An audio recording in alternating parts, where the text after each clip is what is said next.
After 30 hours and one full playthrough, I can easily say that Lords of the Fallen is a worthwhile game, and one that receives a hearty recommendation from me. I got a chance to play a small snippet of this game early, along with playing the whole thing over the past few days.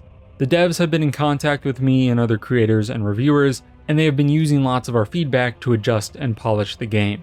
I say all this because maybe me having this positive relationship taints my ability to be objective in this review, but I think it's worth mentioning what seems to be a really good form of open communication between developers and some players.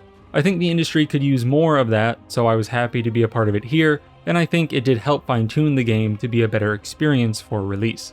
The developers are obvious fans of FromSoft, and it shows in the game, which really does a great job of hitting all these Souls-like beats in combat, level exploration, and lore to name a few, but one of its most defining features is the new addition of a second underworld called Umbral. Perfect for Halloween and the dark fantasy setting, Umbral is an eye-infested realm that mirrors the normal game world you play through, which is called Axiom. Umbral gives a greater depth to every level, since you always have to think about what's going on in that zone as well as the normal overworld. And you often have to switch to Umbral to unlock doors, find some of the most valuable loot, and solve platforming challenges to either progress or find new things. Umbral is by far the most unique mechanic introduced in the game, and it adds to the experience of combat and level exploration. As the game went on though, I would have liked some more new Umbral enemies, since a lot of the enemies throughout the entire time are just basic zombie mobs, and they could have gone even further with the platforming and puzzles in Umbral, but it's still a really enriching mechanic that helps the game shine. And in addition to Umbral, the standards of the genre are done well too.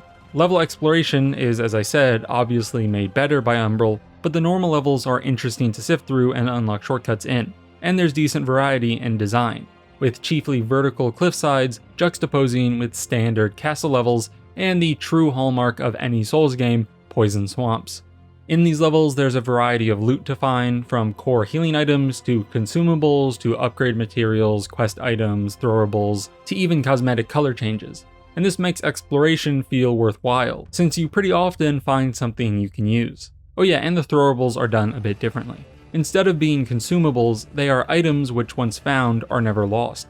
Instead, they're like spells which recharge on death or resting, or using an extra ammunition consumable. You just choose which one to have equipped, and then you can use a certain amount of them. Normally, I'm a bit stingy with consumables, so I usually don't end up using throwing items much in FromSoft games, but I did use the hand axe a ton in my playthrough here, so it was a change I really liked. It made me more comfortable with using the throwables and experimenting with different items and integrating it into my playstyle, which was melee, so it was nice to have a ranged option that I could use consistently. The levels also weave together well to make an often interconnected world. It always feels cool to reconnect to an old area from a new one, so I give props to a lot of the design here. Though some of the connections did seem somewhat low in utility, like there wasn't much use to them, maybe the way I chose to progress caused this, since you can go in whichever direction you want once you get a bit into the game. It's hard to judge this until I play through the game again, but during my first playthrough, some of the connections made me think, oh wow, that's cool, but I don't really need to use this. I'm just going to teleport since you have fast travel unlocked from the main vestiges from the start. But speaking of, the ability to choose which area to go into next was a welcome design choice. I got to feel out which way felt best, but I could always go back and follow the other path if I wanted to. This led me to get some weapon upgrades that I think were pretty early given where I was in the game, which was a nice reward for being able to get through some tough sections and a boss or two. Like I said though, in making the branching worlds, some of the connections did seem either unneeded or unhelpful, but I do believe that New Game Plus changes up how rest areas work, so maybe the connections are more useful there too. It's hard to say since I've only played my own playthrough the one time. And jumping for a moment from gameplay, the environment and lore do a good job of selling the dark fantasy setting. There are a variety of environments, and each changes the feeling of its level well, whether it's snow or sewer. There are some lore-heavy areas strewn throughout the game world, and there's lots of lore in, of course, item descriptions. One difference is that a lot of the lore notes or descriptions require you have leveled up the relevant magic stat to fully read them, like the Demon Lord items need the Inferno stat leveled, which is an immersive way of doing things. You have to commit to that kind of magic or school to understand more what the items say about it, but it does mean that people who just hit things with swords miss out. I like the motivation behind the choice, but I'd say maybe the level requirements could be lower or add some other ways of reading at least some of the items. And speaking of lore, there are also umbral stigmas, which you can view in the umbral world. These are basically moments from the past that we get short glimpses of. Lots of the game's voice acting goes into these, and they do help the stories feel more real than just reading descriptions. My wishes will not ease your suffering, but I pray my sorcery does. In this kind of game, where the main story usually happens mostly before our character gets there, this is a great way of letting the player still experience some of those characters and story beats in a more vivid way.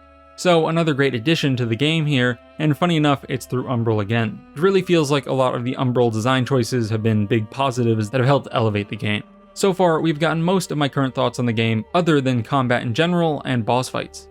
I don't want to do spoilers, so I'll keep my boss comments generalized. For the most part, combat is really good.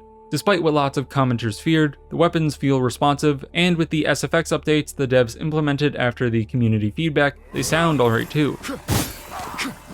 It's not 100% god tier perfect. Sometimes the interaction between my attacks and enemies doesn't feel pristinely polished, but it's not something I have a strong complaint over. Overall, things felt pretty good. The game also gives a few tools in the core combat loop: dodging, dashing, blocking, and parrying.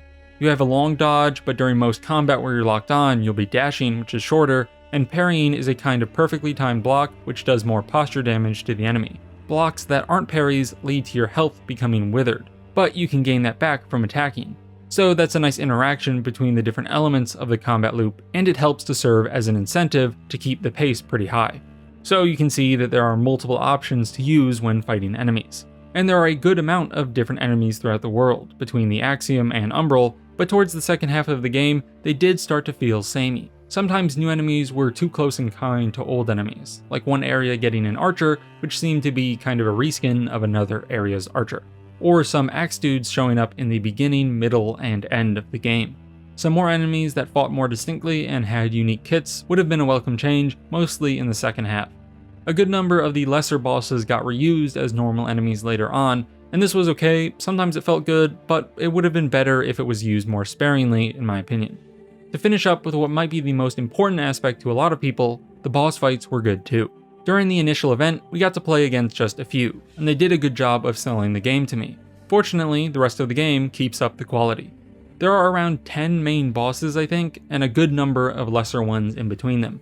For the most part, I really enjoyed all these fights. A few of them added in some extra mechanics beyond just 1v1s, not quite gimmick bosses, but definitely additional different elements to deal with, and I kind of wish there were even more of those. Some of those unique aspects really made the fight stand out and led to a better utilization of the different systems that the game has. So I really had fun with those. And that said, the straight fights were fun and challenging, and for the most part hit the boxes. There were some kind of lackluster ones, and some feedback has already been given to the devs with the people who have already played the game, so maybe those issues will be curtailed with the launch, but we'll see.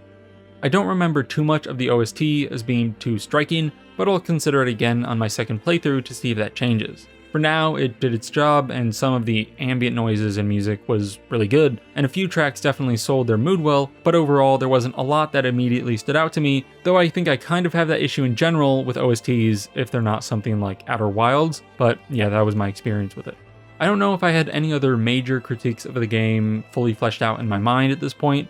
Maybe along with the samey enemies, there was something about the levels that did get a little bit repetitive in terms of explore for shortcuts in a kind of same feel, whereas the levels themselves weren't necessarily too samey. A few of the levels introduced unique mechanics that you had to use to traverse or see everything, and I would have liked more of that, kind of like with the boss fights. A kind of unique standout experience helps differentiate the levels, and generally it was done well when it was done, so I would have liked to see more. But the game being around 30 hours for a playthrough, at least for me, means these issues didn't feel too great. If the runtime was another 20 hours and had the same issues, I probably would have felt more strongly that they were larger problems, but as it stands, they weren't too major. The takeaway from all of this is that I really enjoyed the game. Whereas Lies of P went with a Bloodborne Akiro direction and a strong story, Lords of the Fallen sticks closer to the gameplay of the Soul series and Elden Ring, though it does give you both a dodge and a dash, and a way of getting health back through attacking, so there is definitely its own vision of development there. So all of that should help give you a good idea of what the game is like, especially from a Souls-heavy perspective, and hopefully that gives you enough to decide if the game is for you. Now I'm probably going to get back to playing since there are some endings I need to get before I can release an explanation video. Thanks for watching, and I'll see you in the next one. Peace.